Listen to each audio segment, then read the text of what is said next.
तो what is file handling in Python और why we need file handling in Python, हमें इसकी क्या ज़रूरत पड़ी है, फाइल्स की फाइल हैंडलिंग की क्यों ज़रूरत पड़ी है हमें पाइथन में, और what are the files in Python, मतलब पाइथन में हम कौन सी फाइल्स यूज़ करते हैं और कैसी बना सकते हैं, तो देखेंगे। तो पहले देखते हैं इधर क्या लिखा है। So we have so far created programs in Python that run for a short time and produce some output but when they end their data disappears. मतलब क्या है, अभी तक हमने जितने भी प्रोग्राम्स बनाए वो छोटे टाइम के लिए रन होते हैं, मतलब वो रन होते हैं, हम उनको इनपुट देते हैं और आउटपुट आता है, और जैसे ही प्रोग्राम ख़त्म हमारा इनपुट भी लॉस्ट हो जाता है और आउटपुट भी लॉस्ट हो जाता है, ठीक है।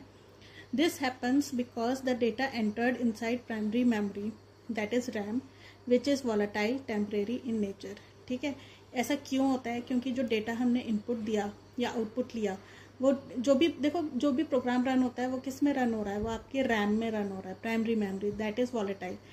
तो वॉलेटाइल है, टेम्परेरी है, तो ऑब्वियसली डेटा लॉस्ट हो गई, ठीक है।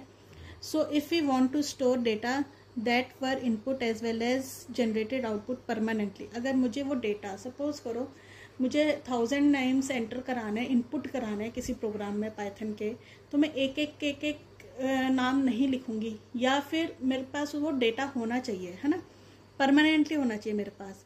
And then data should be stored permanently on secondary storage devices for reusability. भाई मैंने क्या इनपुट दिया है, कैसा इनपुट दिया है ना, मैं कैसे याद रखूंगी, तो उसके लिए मुझे क्या चाहिए होती है, फाइल चाहिए, है ना, कहीं पे एक स्टोरेज एरिया चाहिए जहाँ पे परमानेंटली स्टोर हो जाए वो मेरा इनपुट भी, और वो जो डेटा प्रोसेस हो रहा है उसके बाद जो प्रोसेस्ड डेटा है, आउटपुट वाला डेटा है, अगर मतलब बहुत चाहे छोटा ही है चाहे बड़ा है, वो एक जगह स्टोर हो जाए ताकि मैं उसको बाद में देख सकूँ, ठीक है। तो so the data entered the end the output can be stored permanently into a file. तो हमें फाइल की नीड इसीलिए पड़ी ताकि हम वो डेटा स्टोर कर सकें, अपना इनपुट भी, प्रोसेस होने के बाद जो आउटपुट आ रहा है वो भी, ठीक है, उसको परमानेंटली स्टोर करना है। तो हमें सेकेंडरी स्टोरेज डिवाइस में कुछ चीज़ चाहिए, कुछ स्टोरेज एरिया चाहिए, उसी को हमने क्या बोला, फाइल, ठीक है। तो फाइल क्या है, देखो डेफिनेशन आती है इसकी, a file is a document और a data stored on a permanent storage device which can be read, written और री रिटर्न अकॉर्डिंग टू रिक्वायरमेंट। भाई जिस एक डॉक्यूमेंट है या डेटा स्टोर करने का एक एरिया है जिसमें हम अपना फाइल अपने जिसको हम रीड भी कर सकते हैं, राइट भी कर सकते हैं और री रिटर्न भी कर सकते हैं, मतलब उसको दोबारा राइट कर सकते हैं अकॉर्डिंग टू आवर रिक्वायरमेंट। अच्छा, फाइल को ना नेम्ड लोकेशन भी कहते हैं, ठीक है, नेम्ड लोकेशन।